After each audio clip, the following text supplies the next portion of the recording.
Pecat Ijang Faisal. Pecat Ijang Faisal. Komisioner Riau. Pecat Komisioner Riau. Jika perlu, bubarkan komisioner Jawa Barat. Bentuk komisi baru. Karena mereka sudah tercemar. Pecat Ijang Faisal. Ijang Faisal pecat. Kami akan berhenti. Karena dia menerima kesempatan masyarakat. Selama Ijang Faisal masih berdiri, kami kenakan. Kami tidak akan bosan. Selama klien kami tidak terbukti. Hanya satu kata.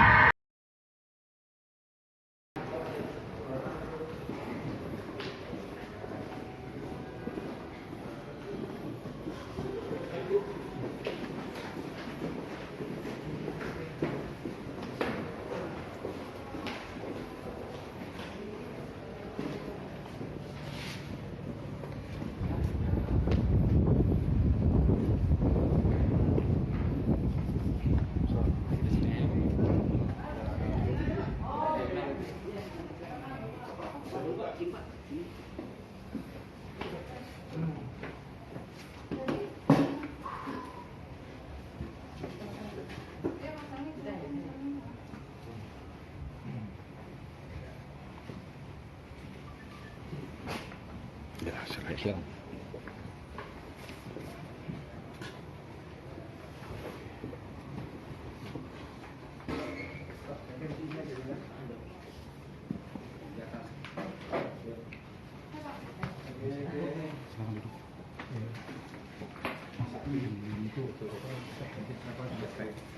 Selamat datang teman-teman. Selamat datang. Pak siapa? Pak Uun. Pak Udin. Yang Pak Pawar yang mana ya? Patar. Pak Patar. Udah lupa Pak ya? Lupa kemarin, tapi wajahnya nggak lupa. Lupa nama ya? Monggo Pak, ada apa yang bisa kami respon terkait dengan pertama-tama tentu saja kami terima kasih atas kedatangan Bapak sekalian. Kami akan merespon, mencatat, menanggapi karena apa yang Bapak Ibu sampaikan hari ini itulah bagian juga berkontrol dan melakukan diskusi. Kami minta maaf kalau hari ini tidak semua pengunjung bisa menunggu karena hari ini kami sedang memastikan hak-haknya Bapak Ibu sekalian itu dipenuhi dijalankan oleh pemerintah. Dan jadi kami sedang verifikasi ke beberapa pemerintah provinsi dan beberapa lembaga di luar Jakarta. Saya pun sebenarnya juga terjadwalkan untuk di luar daerah. Ketika kemarin saya dikontak Pak Patar dengan orang mendatang, Pak saya pemilih Pak Patar itu bang saya kemudian saya putuskan saya tidak di sini. Teroleh gitu Pak, silakan kalau ada yang mau disampaikan. Terima kasih sebelum saya mulai. Kalau ketua komisinya di mana sekarang? Di Solo. Di Solo. Iya. Pasti gitu ya? Pasti di Solo. Oke, kita mulai ya. Assalamualaikum warahmatullahi wabarakatuh. Assalamualaikum. Selamat siang. Selamat sakit waktu semua. Perkenalkan, nama saya Patar Sultan. Sebelum itu kita mengucapkan puji dan syukur kepada Tuhan Yang Maha Kuasa karena atas lindungan dan hidup Tuhan Yang Maha Kuasa kita bisa dalam keadaan selamat sehat di tempat ini. Yang pertama, perkenalkan nama saya Patar Sultan.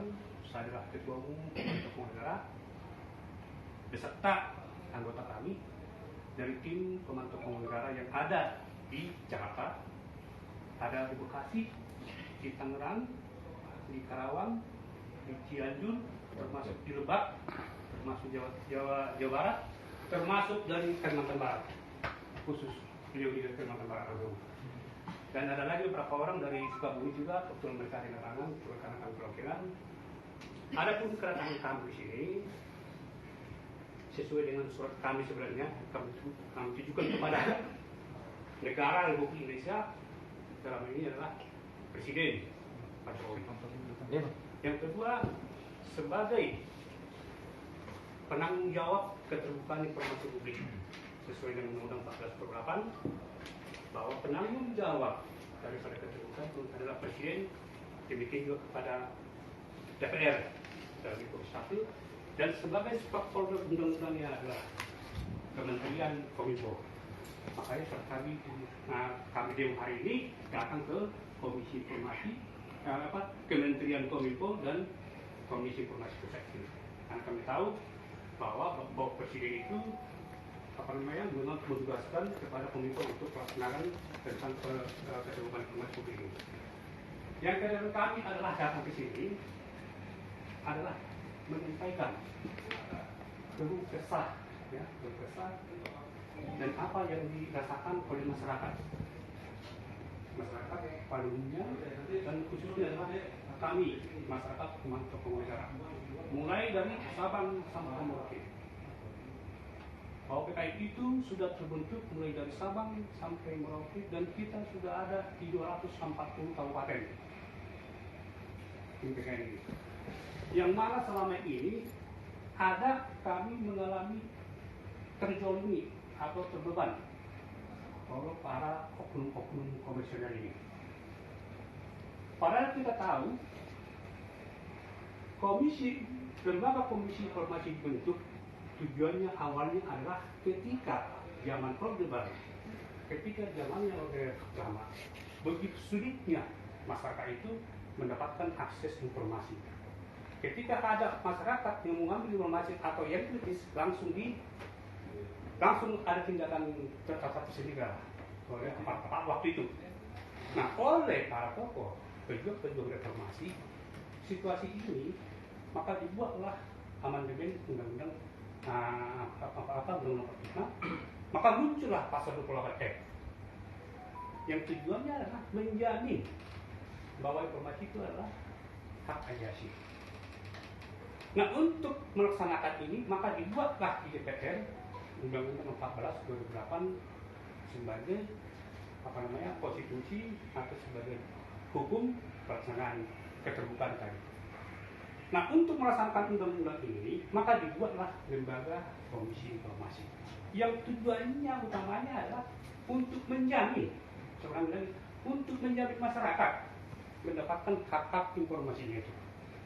Maka dibentuklah Komisi Informasi seluruh Indonesia dengan salah satu senang untuk menjamin dan melindungi untuk hak masyarakat. Namun, ya yang terhormat, kalau kita dari Kominfo, dari Komisi Informasi yang kami rasakan di lapangan itu, antara undang-undang, antara teori, antara pernyataan, semua berhak tahu segala macam. Kami lihat masih jauh api apa panggung dari api, hanya bentuk pencitraan. Karena kami rasakan sendiri beberapa keputusan Komisi Informasi, salah satu contoh yang real, ya, di tempat ini, termasuk juga di Jawa Timur. Bagaimana itu komisioner yang katanya para sarjana yang sudah dilatih membuat putusan bahwa ini yang diminta informasi publik PKI adalah terbuka untuk umum. Poin pertama. Yang kedua, bahwa hanya diperbolehkan untuk melihat. Inilah putusan yang tidak rasio, yang tidak manusiawi. Karena PKI ini kan manusia. Bagaimana seorang dokumen pimpinan yang dilihat itu? Begitu balik kami jangan lupa. Nah, ini kan masyarakat mana sih? Kayaknya ini manusia, bagaimana sih? Tolong kita sampaikan ke mereka itu, walaupun mereka itu diam, tapi mereka sekarang tetap pintar. Yang kedua, banyak para komisioner itu mencari-cari kesalahan. Contoh, sudah jelas, akte notaris, kop surat aja dipersoalkan ini. Kop surat kita sini. Karena ini adalah estamentary 2015, sedang kita buat. Sementara ada kita buat lagi SK 2020. Oh, nggak sah. Harusnya yang 2015, harusnya yang 2020, karena Pak Patar yang sekarang ketuanya, saya bilang, yang disuruh akte pendirian SKJ yang 2015. Saya sudah capek menjelaskan, ya, tahun itu udah bisa begini loh, pendiri kami ini. Siapapun nanti ketuanya berhak menggunakan akte 2015, SKJ. Tidak bisa, kalah kita. Kalah. Akhirnya itu begitu kita bertanya, udah kalau kau nggak terima, kau naik banding. Bukan persoalan pendidinya. Persoalan dari saya, masa hukum saya tahu. Tapi persoalannya apa kata raya? Yang kedua itu kan pakai biaya. Pendaftar 800.000. Belum nanti saya harus ke Lampung. Biaya ini kedua. Sementara hanya persoalan itu, termasuk persoalan dari Jalan Raya Caman sama Jalan Caman Raya sama Raya Caman, itu juga dipersoalkan. Gara-gara itu dibicarakan juga. Belum lagi di beberapa tempat, pokoknya itu anggota itu, jadi seolah-olah komisioner sekarang ini bukan lagi independen. Tidak independen. Ini saya katakan. Dan dia terus sampai ke presiden, dan kami menghadap satu akan RDP. Kenapa dia ngomongin apa? Mas, sekarang itu aja tersulit. Mestinya, jadi kalau sekarang kalau kita lihat, komisi itu jadi membela apa? Badan publik. Jadi pengacara badan publik ya. Badan publiknya maju. Pengacara itu dipersoalkan. Jadi itulah yang kita rasakan di depan. Yang terakhir di Jawa Barat, masalah lembar negara. Persoalan lembar negara sampai 20 lah permohonan kita ditolak. Ditolak Pak. Alasannya lembar negara yang kata itu. Ini lembar negara. Alasannya jam tebal dulu. Kamu baca kan di situ lembar negara. Lembaga sudah disebut di situ bahwa pemantau negara sudah tercatat pada tanggal 19 Agustus tahun 2020. Tapi yang namanya komisioner ini, komisioner Jawa Barat ini masih ngotot pokoknya yang apa yang foto apa tuh lembaran printnya itu kan? Iya. Tapi kita harus tahu kalau ini salah, proses dong baru percetakan. Percetakan dulu. Ya kalau kamu nggak tuh, bukan aja. Kemudian 20 kali 800 semua. Nah, ini kayak gini lah. Kita katakan sehingga ada lagi kita sidang di Jawa Barat yang kita apa? Terkait termohonnya itu apa termohon apa kepada desa. Belum sidang, belum apa, langsung putus. Kap. PKI ditolak. Masya Allah. Sekarang punya usut. Karena berapa kita kan rakyat. Rakyat itu langsung protes tuh. Kok tiba-tiba putus? PKI ditolak. Oh mungkin itu sidang itu kan kepala desa itu kan saudaranya. Kolega. Nah, kan ngomong gitu. Saya kan langsung hukum. Apa? Itu kan saudaranya tuh. Saudaranya mana?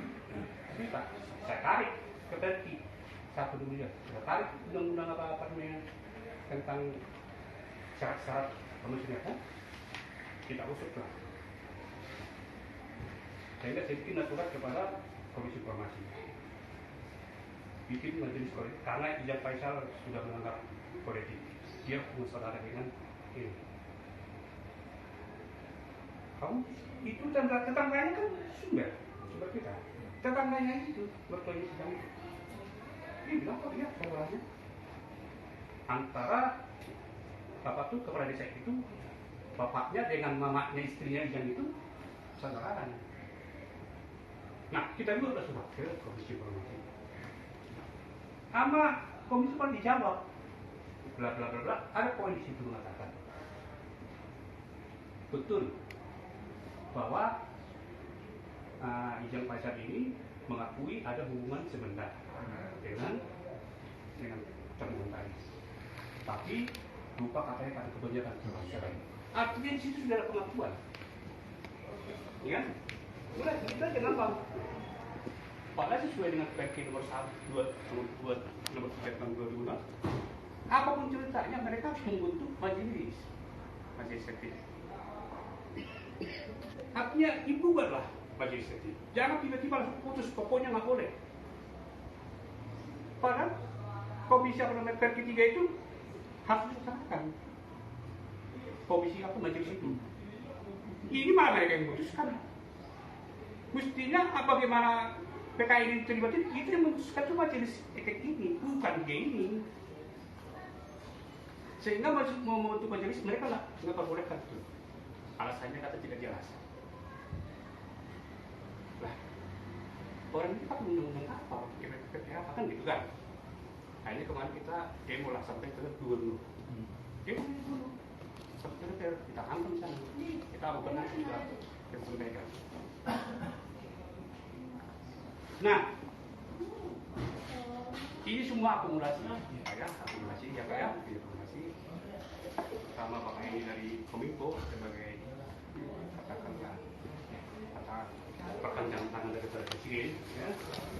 Karena kan kalau di undang-undang itu salah satu kepala itu yang bertanggung jawab itu adalah Presiden, kan Presiden maka itu juga Kominfo kan gitu kan.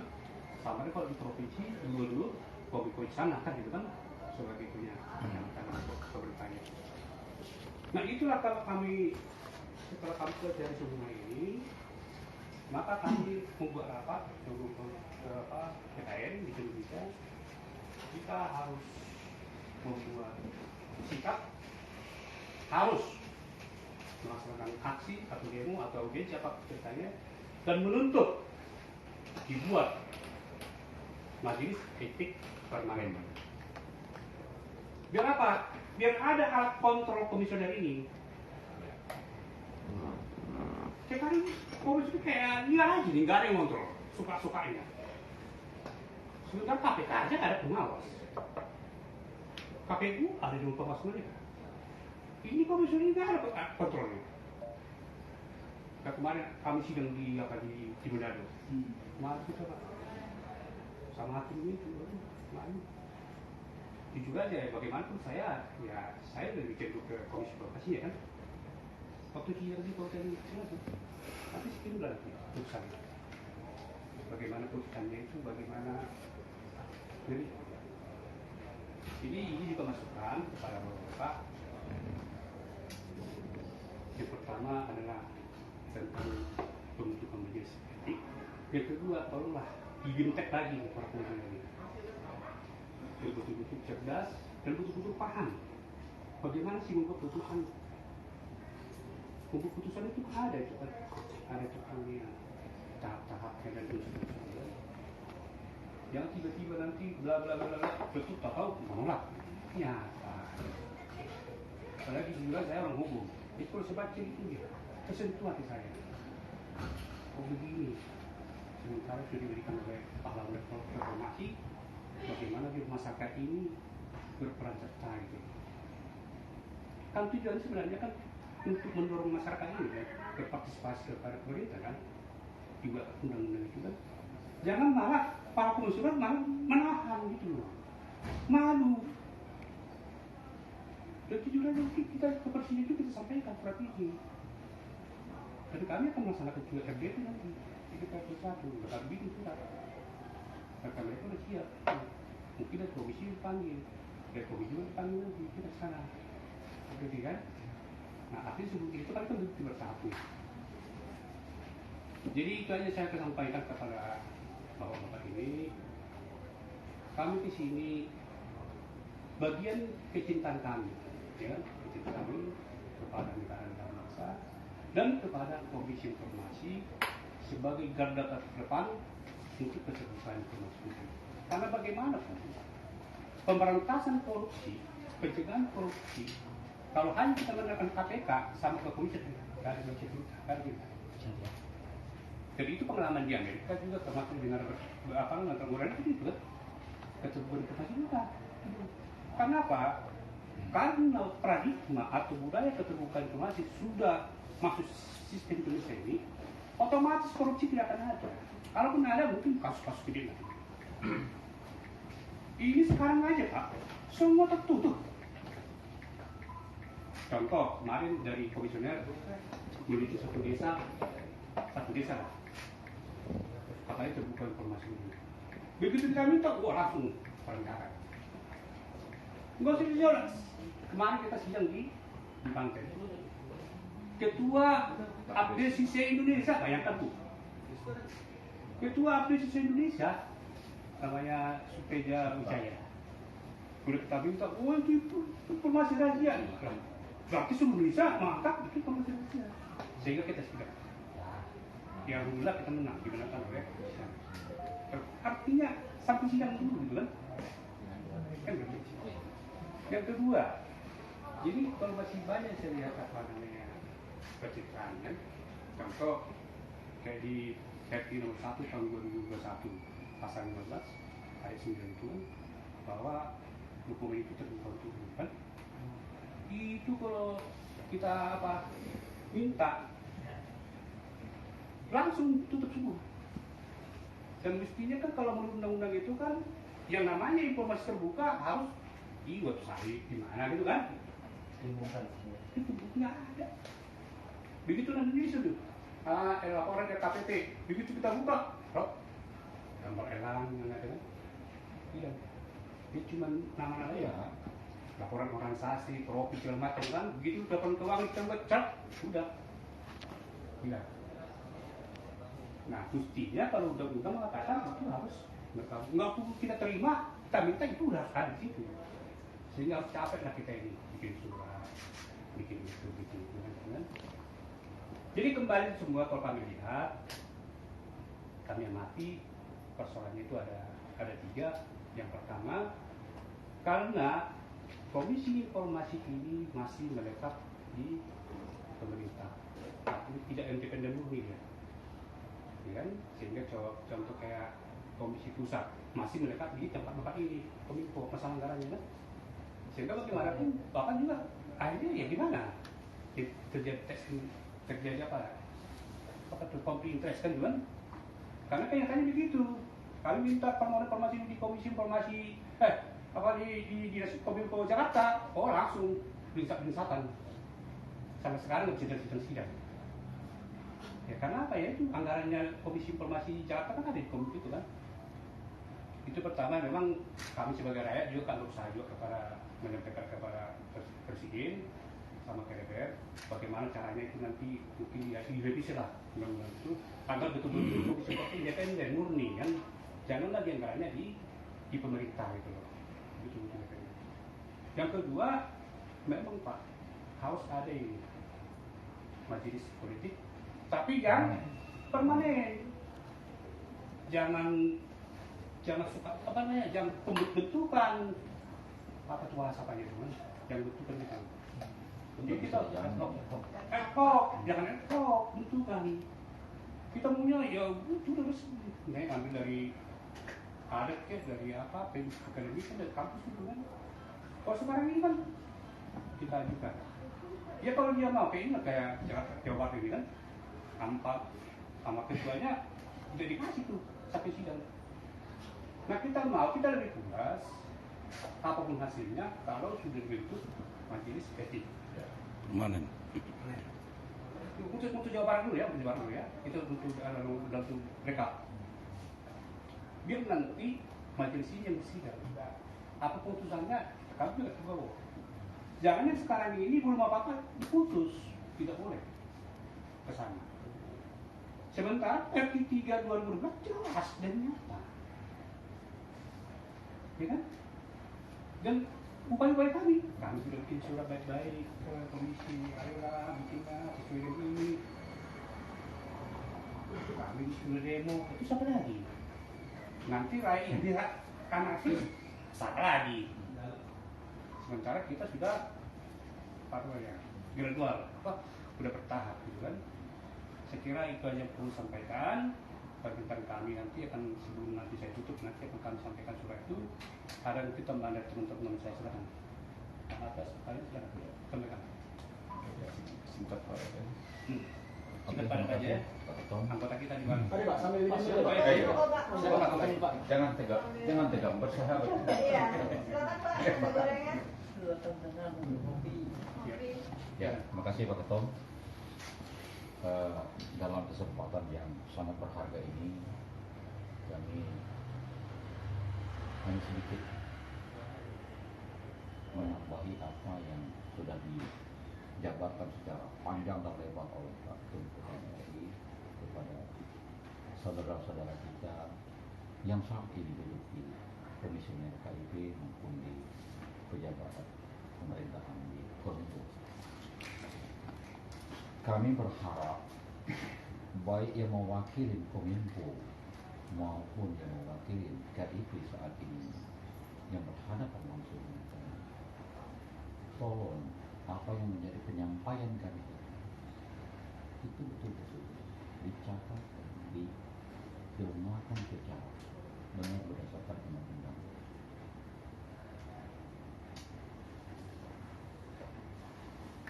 Adu argumentasi seperti ini, terutama dengan ini kami sudah lakukan waktu di Bandung. Perdebatan mengenai pembentukan dewan politik, ad hoc apa itu namanya tadi. Jadi Majelis etik. SOP-nya itu kami mengajukan ke komisioner di mana yang kami temukan melakukan penyimpangan itu. Baru komisioner itu sendiri yang akan membentuk itu. Jadi jeruk makan jeruk. Aneh. Apakah rakyat yang goblok? Apakah saudara-saudara kita yang cerdas, yang mewakili rakyat ini, yang tidak pernah memahami apa yang menjadi hak rakyat, sehingga memang baik betul itu, betul-betul baik. SOP-nya begini, tapi sudah kami praktekkan Pak, petunjuk dari Bapak sudah betul-betul kami praktekkan. Apa? Belum ada sini, kami kan dipanggil enggak? Putus. Langsung tidak terima. Aneh Pak. Kalau kami bilang pejabat komisioner melakukan distorsi terhadap undang-undang, maaf, mau bertempur kita argumentasi. Buka. Kominfo, Kementerian Kominfo. Dari mana? Kan dari rakyat Pak. Dari mana lagi rakyat itu untuk mendapatkan hak mutlak rakyat? Kalau bukan dari Kominfo tentang keterbukaan informasi publik. Apakah dari Kementerian PUPR? Di sini Pak kami bodoh. Aneh. Catatan kami sangat banyak. Bagaimana kami mau mengadu? Bagaimana kalau rakyat mau mendapatkan haknya? Nah, apakah mungkin terkhusus dari Kominfo dibentuk Dewan Kode Etik secara permanen di Komisi Informasi itu, atau yang seperti Dewan Pengawas yang betul-betul pada hari kami kerjain itu yang dimulai. Yang hari kita saling berbuka hati, kita pelajari, buat kita juga Di bawah. Oke cukup. Oke, dengan demikian, untuk itulah kami pemantau negara yang ada di seluruh Indonesia merasa terpanggil untuk memperbaiki kinerja dan etika dan profesional Komisi Informasi. Dan kesempatan ini kami sampaikan tuntutan PKN sebagai berikut.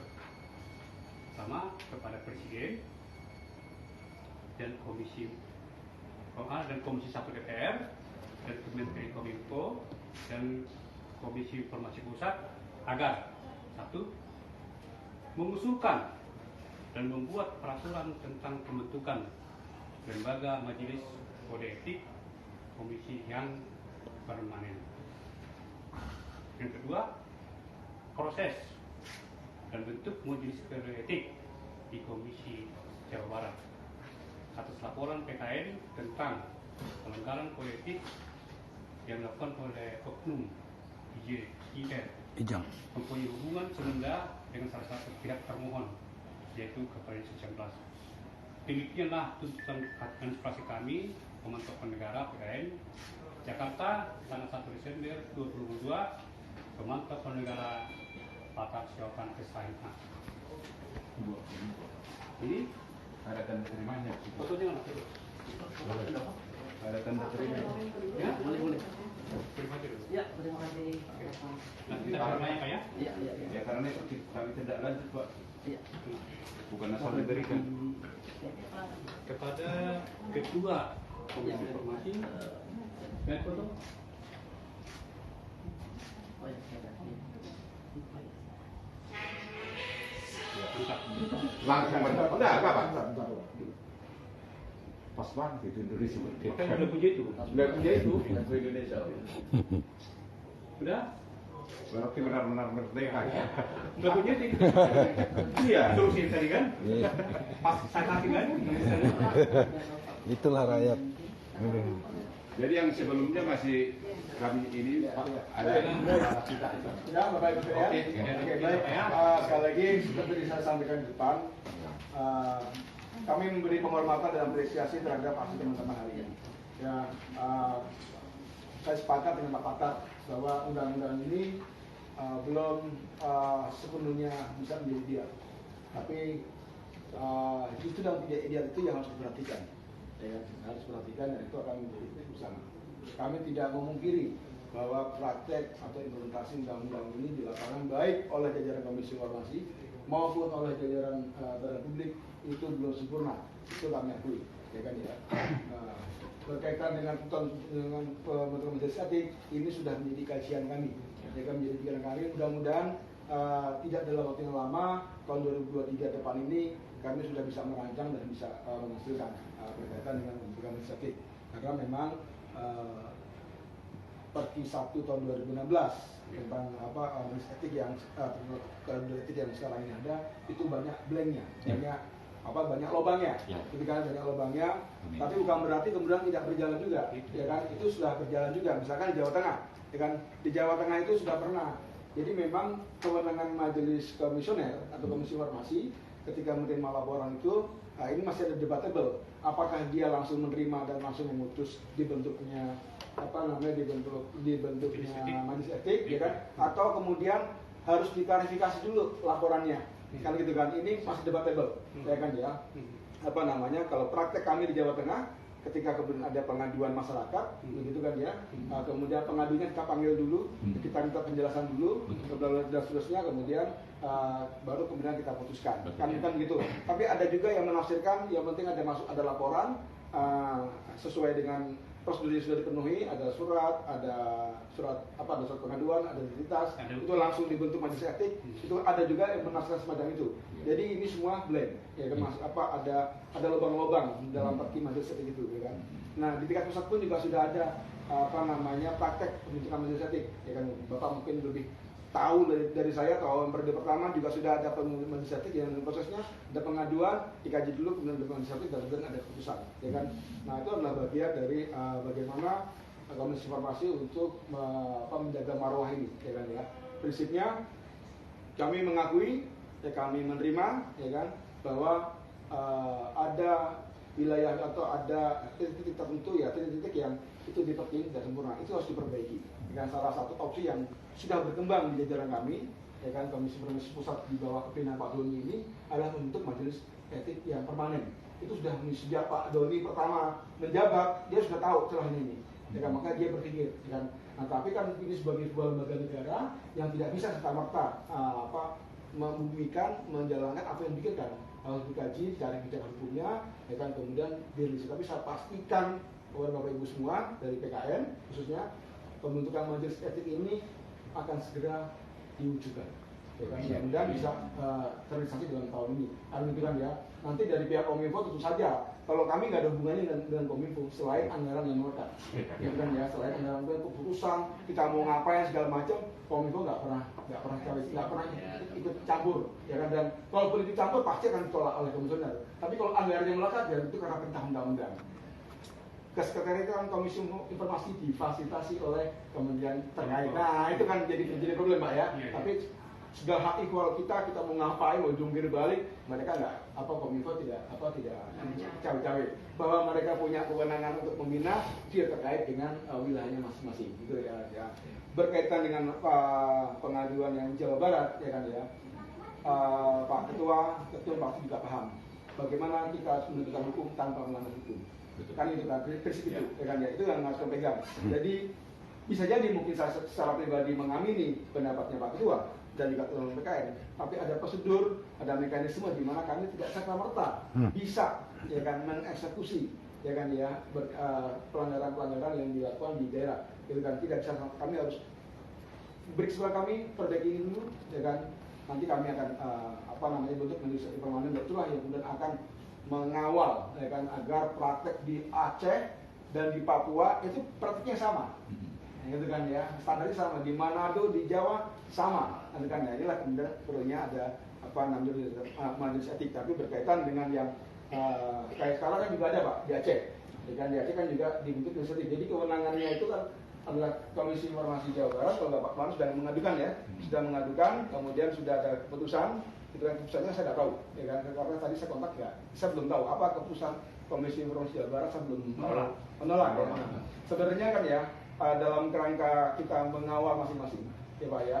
Ini bukan karena mengadu tidak, ya, tapi kalau putusan sengketa itu Bapak bisa persoalkan di PT UN, ya kan? Kepada kami Komisi Informasi Pusat, Komisi Informasi ada pelanggaran-pelanggaran yang seperti maladministrasi, Bapak silakan gunakan ombudsman, ya kan? Silakan dia. Kami tidak bukan badan yang bebas diperiksa, enggak. Kami juga bisa dikontrol juga oleh lembaga lain, ya kan? Misalnya apakah pembentukan mekanisme tadi ya, pejabat dari Komisi Jawa Barat itu apakah sudah sesuai dengan hukum administrasi negaranya, itu kan ya? Itu nanti atau dalam konteks pelayanan publiknya, ya kan? Ombudsman punya bisa merespon hal semacam itu. Tapi kalau kami dari Komisi Informasi Pusat, ya kan, karena memang sifatnya tidak hierarkis Pak ya, itu tidak hierarkis. Kalau perkinya itu sudah diatur, ya kita yang menentukan pedomannya, dalam hal perki etik, ya kan. Nah itu sudah dijalankan. Nah kalau itu belum dijalankan, ya Pak, misalkan pengaduan Bapak Ibu sekarang ini, kalau itu nggak dijalankan, kami bisa intervensi.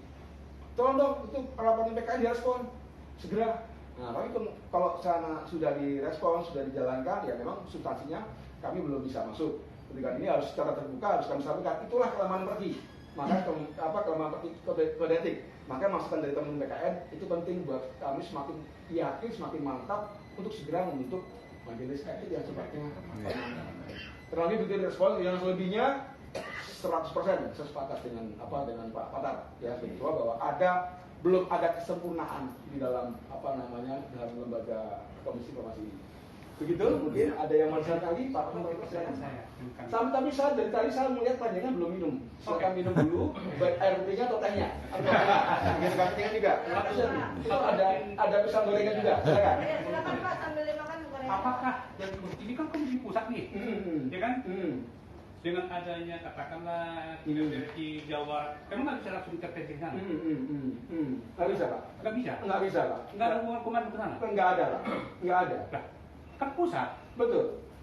Komisi Informasi itu, ya kan Pak ya, memang kan Bapak tahu bahwa kita tidak yang mengikat semua di dalam Komisi Informasi. Itu pada regulasi. Yang boleh melanggar regulasi perintah itu adalah Komisi Informasi dalam bentuk regulasi. Itu Pak ya. Tapi pengelolaannya, organisasinya, keputusannya, ya kan, itu adalah independen. Ya kan, tidak hierarkis kewenangan tersebut, gitu kan ya. Sejak lahirnya Undang-Undang 14 itu sudah, makanya sekarang ini Pak ya, ini sedang juga terwacana permintaan agar komisi informasi itu sifatnya hierarkis. Iya. Nah, kan ini juga bagian kajian Oh, itu revisi masing-masing undang-undang, jadi, kan? gitu kawan ya. Itu masing-masing Menjadi menjadi salah satu kalau kita membentuk majelis etik yang permanen tadi itu, ya kan? Baru. Itu tadi perdebatkan terkait dengan sifat hierarkis tadi itu, Pak. Gitu kan? Itu salah satu problem yang nanti akan kita harus jawab, gitu kan? Itu jadi kendala yuridis memang ya. Tapi oke lah, whatever itu, tapi semangatnya kami sama. Harus ada majelis etik yang punya standar yang sama untuk mengawasi seluruh kinerja komisi informasi di setiap provinsi. Itu semangat itu ada di Pak Ketua, di saya dan di Rakornas kemarin di Semarang itu juga sudah muncul wacana dibentuknya majelis etik yang permanen, ya Bu ya. Kemarin itu sudah muncul. Pak Blikide, mungkin Pak Ketua juga sudah kenal lama, itu sebagai komisioner yang menangani regulasi, itu juga sudah mendraft, ya kan, tentang majelis etik yang sifatnya permanen. Gitu kan, ya. Itu insya Allah apa yang Bapak pikirkan itu juga yang akan malah kami senang. Bapak menyuarakan dibentuk majelis, makin kencang jumlah kita untuk bikin majelis etik itu, ya kan, untuk agar semangat kita, cita kita untuk agar komisi informasi itu menjalankan, membela rakyat, itu benar-benar terjawab, tidak membela kepentingan badan publik, itu akan dijawab, itu Pak ya. Itu mantap sekali lagi. Kalau untuk yang apa yang dilakukan oleh Komisi Informasi Jawa Barat, ya kan, ini kan Jawa Barat kasus kedua. Ya Pak ya, dulu pernah ada rencana aduan teman-teman LGO juga terkait dengan komisioner yang diduga rangkap profesi, ya kan, sebagai pengacara, kan ya, akan dibentuk majelis etik, ya kan, tapi sebelum majelis etik dibentuk yang bersangkutan sudah keluar. Kenapa? Jawa Tengah kalau nggak salah. Jawa Barat. Oh, Jawa Barat. Jawa Barat. Kalau Jawa Tengah KDRT. Yang di Bogor ya. Jawa Tengah KDRT. KDRT itu di majelis etik bisa berjalan, kemudian bisa dikeluarkan lah.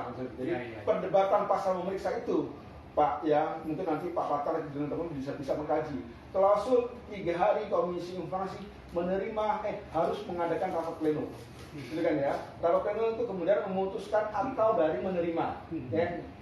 Dan kalau menerima diusulkan nama-nama majelis etik, kan begitu. Tetapi klausul 3 hari itu, Pak ya, 3 hari rapat, ya kan. Apakah itu dengan memeriksa dulu, panjang panggil dulu, betul. Setelah ada laporan, ya kan, kita klarifikasi, oh ternyata benar dugaannya, kemudian baru dibentuk majelis etik, ya kan. Atau kemudian yang penting ada laporan, ya kan, laporan lengkap, sudah ada surat keterangan pengaduan, ada identitas, ada bukti permulaan. Sejauh ada 3 hal ini sudah disampaikan kepada Komisi Informasi, maka Komisi Informasi langsung membentuk majelis etik. Nah, ini ada debat-debatan di sini, Pak. Ya kan? Iya tadi. Satu, ada yang menafsirkan, kalau Bapak mengadu itu, ya kan ya, kita panggilan pengadunya, kita klarifikasi dulu pengaduannya, kan itu kan ya, kita klarifikasi dulu, oh ternyata benar di pengaduannya baru ada etik. Nah, tafsir kedua, ya kan, atau perilaku kedua, nggak perlu dipanggil, yang penting ada surat pengaduan, ada identitas pelapor, ada bukti. Kan gitu Pak ya, di permulaan, maka langsunglah dibentuk majelis etik, nanti biar majelis etik yang memutuskan, kan gitu. Yang terjadi dua-duanya nggak ada. Kenapa? Nah, apalagi parah lagi Bapak bilang terjadi dua-duanya nggak ada. Nah, kalau saya di Jawa Tengah, kita sudah tahu, ya kan, ada, oh bener nih ada pelanggaran kode, ada dugaan KDRT, kita faktualnya sudah tahu. Tapi mekanismenya kita jalankan, apa tuh?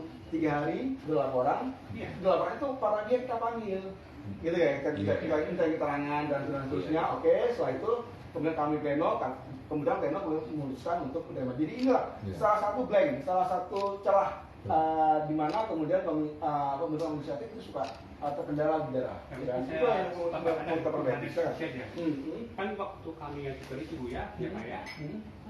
Pertama, identitas udah kita bilang teman-teman negara dengan SK Menteri. Itu kan identitas. Lalu gugatan. Surat gugatan itu kan. Keterangan. Yang kedua bukti saya mau hukum. Bukti putusan itu kan salah satu bukti. Putusan komisi itu yang buat kita dikalahkan jadi sebagai majelisnya itu kan salah satu bukti. Nah, 3. Bapak kan sudah memenuhi 3 itu kan ya. Tafsir pertama Pak ya, tafsir pertama terhadap pasal berapa pasal yang lupa ya. Tafsir pertama, kalau Pak Patar sudah menyampaikan identitas diri, Ya. sudah menyampaikan surat keterangan pengaduan, sudah menyampaikan alat bukti. Kalau sejauh ini sudah ada, majelis komisioner dalam maksimal 3 hari harus rapat pleno dan langsung memutuskan majelis etik. Itu tafsir pertama. Tafsir Pertama Pak ya, Ya. implementasi Oke. terhadap pasal yang itu. Tafsirnya ada yang begitu. Ya. Tapi ada lagi tafsir yang berbeda. Sudah ada pengaduan dari Bapak, sudah ada identitas, sudah ada bukti. Kami harus panggil dulu Bapak. Oke. Ya gitu kan ya, panggil dulu, saya minta penjelasan, Oh kemudian setelah ada penjelasan, gitu kan ya, diterima baru kita kami rapat pleno Betul. untuk memutuskan. Nah, ini jadi ada dua perlakuan yang berbeda dari satu pasal, ya kan, tafsirnya nggak sama. Itu lah Pak, dua-duanya nggak pakai. Nah, dua-duanya nggak dipakai.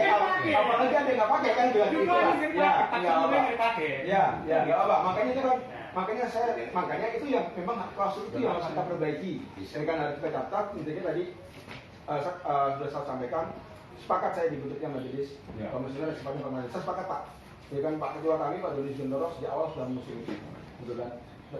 Tanpa mengulangi lagi. Doakan kami, dukung kami, kontrol kami, tanyakan lagi nanti 6 bulan ke depan, ya kan Pak ya. Hari ini tanggal 1 Desember 2022 kami datang ke Komisi Informasi Pusat, meminta dibentuknya Majelis Etik Permanen. Kali itu kan ya. 4-5 bulan itu tanya lagi pada kami Pak. Pada pertemuan tersebut, Komisioner Handoko menyatakan bahwa siap membentuk Majelis Etik sifatnya permanen. Kan begitu Pak? 6 bulan atau 4 bulan itu tanyakan lagi pada kami. Apa, bagaimana realisasi pernyataan Komisi Informasi Pusat yang hal dalam ini diwakili oleh Handoko, disaksikan oleh Komisi bahwa akan majelis untuk komisioner. Tanyakan lagi. Nah itu mekanisme apa namanya yang kami lakukan, kami ajak seperti itu. Dan sebagai bentuk bahwa kami sepakat dengan pikirannya teman-teman PKR untuk membentuk majelis etik komisioner. Gitu. Ada lagi? Ya. Oh ini? Tanda terima. Oh tanda terima. Sesuai yang Bapak berikan tadi, yang kasih tahu tadi, kan juga sesuai itu Pak. Tanggalnya tanggal lain. Iya. Iya. Dan dulu waktu kita di Novotel juga ada tanda tangan Bapak di sini. Iya. Tidak ada di situ. Kenapa ini tidak ada Pak? Ada lagi yang mungkin bertanya ini? Udah cukup. Begitu Bapak kalian, saya tidak perlu menjelaskan ke teman-teman Bapak ya. Iya. Cukup Pak, cukup. Cukup sama diwakili oleh Bapak kalian ya. Ya, oke bagus, terima kasih atas. Oh sebentar, ini ada lagi ya, cukup ya, nggak ada lagi ya. Kalau sudah ada lagi, saya akan menjalankan tugas lain karena ada beberapa tamu kajian yang harus saya handle, gitu kan. Kalau memang tidak ada hal lain, mari kita berjabat tangan, berpelukan, dan saya izin untuk meninggalkan ruangan.